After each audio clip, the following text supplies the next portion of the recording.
नमस्ते दोस्तों। भाग्यश्री धर्म में फिर से आप सभी का बहुत बहुत स्वागत है। सरल गीता दर्शन की अपनी इस सीरीज में आज हम पहुंच चुके हैं अध्याय नंबर 2 के श्लोक नंबर 31 पर। इससे पहले हमने श्लोक नंबर 30 पढ़ा था। उसमें श्री कृष्ण ने हमें बताया था कि हम सब के शरीरों में एक ही आत्मा वास करती है और इसीलिए हम किसी भी प्राणी की मृत्यु के शोक करने के योग्य नहीं हैं। अपनी इसी बात को आगे बढ़ाते हुए एक नई जानकारी, एक नया ज्ञान देते हुए श्री कृष्ण हमें बताते हैं, स्वधर्ममपि चावीक्ष्य ना विकम्पितुमर्हसि धर्म्यार्धि युद्धाश्रेयोन्यत क्षत्रियस्य न विद्यते। श्लोक नंबर 31 में श्री कृष्ण अर्जुन से कहते हैं कि अपने धर्म को देखते हुए भी तू भय करने के योग्य नहीं है, तुझे नहीं डरना चाहिए। और एक क्षत्रिय के लिए तो धर्मयुक्त जो युद्ध होता है वो बहुत ही कल्याणकारी होता है। तो इससे पहले के श्लोकों में तो श्री कृष्ण ने अर्जुन को आत्मा के हिसाब से बताया था कि क्यों उसे युद्ध करना चाहिए, युद्ध से नहीं डरना चाहिए। पहले तो उन्होंने यह बताया था कि आत्मा कभी नहीं मरती। फिर उन्होंने यह बताया था कि जो नष्ट होता है वो सिर्फ शरीर होता है। अब वो अर्जुन को उसके धर्म के माध्यम से बताने वाले हैं कि क्यों उसे युद्ध करना चाहिए।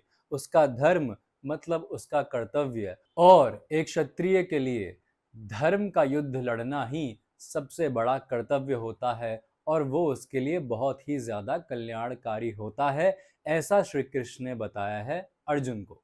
तो पहली बात तो यहाँ पे यह समझ में आती है कि एक क्षत्रिय के लिए युद्ध लड़ना स्वाभाविक बात है।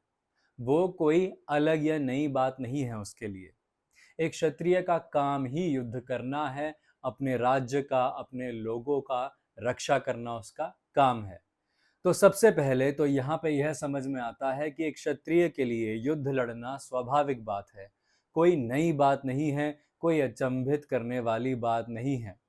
और उस पे अगर वो युद्ध धर्म के लिए लड़ा जा रहा हो, धर्म युद्ध मतलब वो युद्ध सत्य के लिए लड़ा जा रहा है, वो किसी लोभ के लिए नहीं लड़ा जा रहा, किसी गलत विचार से नहीं लड़ा जा रहा, किसी पर अन्याय करके नहीं लड़ा जा रहा, लेकिन अधर्मियों को खत्म करने के लिए, जो बुरे लोग हैं उन्हें खत्म करने के लिए लड़ा जा रहा है, वो है धर्म युद्ध। और ऐसा युद्ध एक क्षत्रिय के लिए सबसे बड़ी कल्याणकारी बात है। आप ये बात समझ गए होंगे कि ये श्लोक पिछले कई श्लोकों से कितना अलग है, क्योंकि पिछले कई श्लोकों में श्री कृष्ण ने आत्मा की अलौकिकता समझाने की कोशिश की थी, लेकिन यहाँ पे वो आत्मा की बात नहीं कर रहे, आध्यात्म की बात नहीं कर रहे, यहाँ पे वो कर्तव्य की बात कर रहे हैं। यहाँ पे श्री कृष्ण हमें यह समझा रहे हैं कि हमारे आध्यात्मिक कर्म तो हैं जो हमारी आत्मा के साथ जुड़े हुए हैं, जो बहुत जरूरी हैं, बहुत महत्वपूर्ण हैं, लेकिन क्योंकि इस आत्मा ने इस जीवन में, इस शरीर में रहना है, तो इस शरीर के भी कुछ भौतिक कर्तव्य हैं जो हमें निभाने चाहिए, हमें निभाने पड़ेंगे, वरना जो पाप है वो आत्मा पर ही लगेगा। तो अर्जुन के हिसाब से हम ये बात समझें तो हमें समझ में आता है कि अपने ही लोगों को, अपने ही भाई बंधुओं को मारने से पहले जो उनको ज्ञान चाहिए था आत्मा के बारे में, उसकी अलौकिकता के बारे में और आत्मा से जुड़े हुए अध्यात्म के बारे में, वो उसे मिला। लेकिन साथ ही साथ उसे अब वो ज्ञान भी मिल रहा है जिससे उसे पता चले कि इस शरीर में उसके क्या कर्म हैं, एक क्षत्रिय होने की वजह से उसके क्या कर्म हैं। अर्जुन की तरह हमारा कोई शारीरिक युद्ध तो नहीं है, हमारा युद्ध खुद से है, हमारा युद्ध एक आध्यात्मिक युद्ध है। और वो हम तभी लड़ पाएंगे जब हम अपने अंदर के क्षत्रिय को जगाएंगे। लेकिन ये क्षत्रिय जगाने के बाद भी हम किससे लड़ेंगे, जरा सोचिए। इसका जवाब बहुत ही सीधा है, बहुत ही सरल है। जो लोग हमें पहले से सुनते आ रहे हैं वो जान भी गए होंगे कि हमारा जो युद्ध है वो सबसे पहले हमारी नकारात्मकता से है। हमारे भीतर जो हमारी इंद्रियों ने हमारे अंदर ये कई सारे भाव पैदा कर दिए हैं, जैसे जलन का भाव, जैसे ईर्ष्या, जैसे लोभ, जैसे क्रोध, ये जो भी भाव हैं, हमें इनसे ही लड़ना है।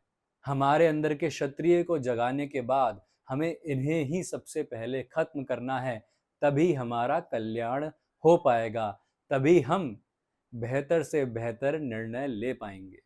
क्योंकि जब आपके अंदर अहंकार खत्म हो जाएगा, पद का, पैसे का, शक्ति का, तब आप एक बेहतर निर्णय जरूर ले पाएंगे। तब आप हर स्थिति में खुद को एक बेहतर स्थिति में पाएंगे। जब आपके अंदर लोभ नहीं होगा, धन का, भोग का, भौतिकता का, तब आप गलत कार्यों से बचे रहेंगे। जब आपके अंदर ईर्ष्या नहीं होगी, जलन नहीं होगी, ना अपनों से ना परायों से, तो स्वतः ही आपका गुस्सा भी कम हो जाएगा। तो अपने अंदर जो शांति के सैनिक हैं उन्हें जगाना पड़ेगा, उन क्षत्रियों को जगाना पड़ेगा।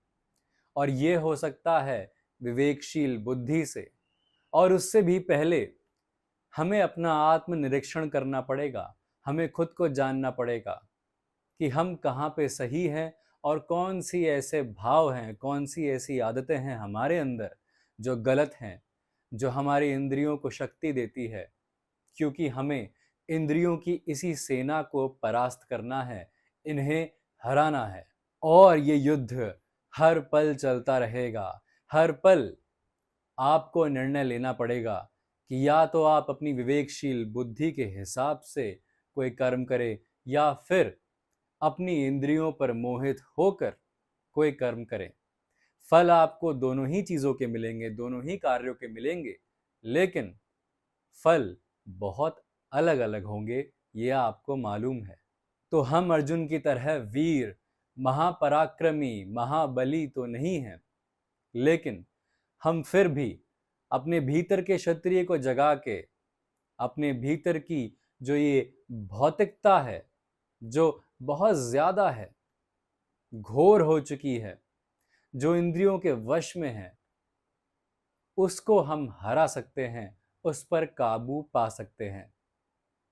और ये होकर रहेगा क्योंकि हम सबके साथ श्री भगवान हैं, हम सबके साथ श्री कृष्ण हैं, और वो पग पग पर, हर पल में हमें ऐसा ज्ञान दे रहे हैं जो ज्ञान शायद दुनिया की किसी भी किताब में ना मिले। ये तो अपने आप में बहुत ही सुंदर बात है। तो दोस्तों, श्लोक नंबर 31 से हमने काफी कुछ जाना। हमने यह जान लिया कि ये बहुत बड़ी बात है कि आपको अपने आध्यात्मिक कर्म करने हैं, अपने अंदर की आध्यात्मिकता को जानना है, लेकिन साथ साथ क्योंकि ये जीवन भी रहेगा, ये जीवन भी जलाना है, तो फिर अपने कर्तव्यों से नहीं भागना। अपने जो भौतिक कर्तव्य हैं उनको समझते हुए उन्हें पूरा करना है। आपका कर्तव्य कुछ भी हो सकता है, अपने माता पिता के लिए, अपने परिवार के लिए, खुद के लिए, दुनिया के लिए, समाज के लिए। बहुत सारे कर्तव्य हैं जो हमें करने चाहिए, और जब हम उन कर्तव्य को करते हैं तो उसके साथ साथ हमारी विवेकशील बुद्धि भी बढ़ती जाती है, और इंद्रियों के ऊपर हमारा जो वश है वो भी मजबूत होते जाता है। तो दोस्तों, अपना कर्तव्य करते रहिए, कर्तव्यों से पीछे मत हटिए, क्योंकि अगर आप कर्तव्यों से पीछे हट जाएंगे तो फिर आपके अंदर की आध्यात्मिकता भी ज्यादा आगे नहीं बढ़ पाएगी। ये भी एक सत्य है, क्योंकि ये जीवन, इस शरीर में हमें जीना है और कर्तव्य करते रहने हैं। तो दोस्तों, इसी बात को ध्यान में रखते हुए अब हम ये वीडियो खत्म करेंगे। हमें आशा है कि आपको ये वीडियो अच्छी लगी होगी, इस वीडियो की व्यवहारिकता अच्छी लगी होगी, इसकी प्रैक्टिकलिटी अच्छी लगी होगी, और इसीलिए हम भगवद गीता के श्लोकों को बहुत ही सरलता के साथ आपके सामने लेकर आते हैं। तो दोस्तों, अपना ध्यान रखिए, अपने कर्तव्य करते रहिए, आध्यात्मिकता पर भी अपनी नजर रखिए, और भगवद गीता को अपने जीवन में बदलाव लाने दीजिए। धन्यवाद।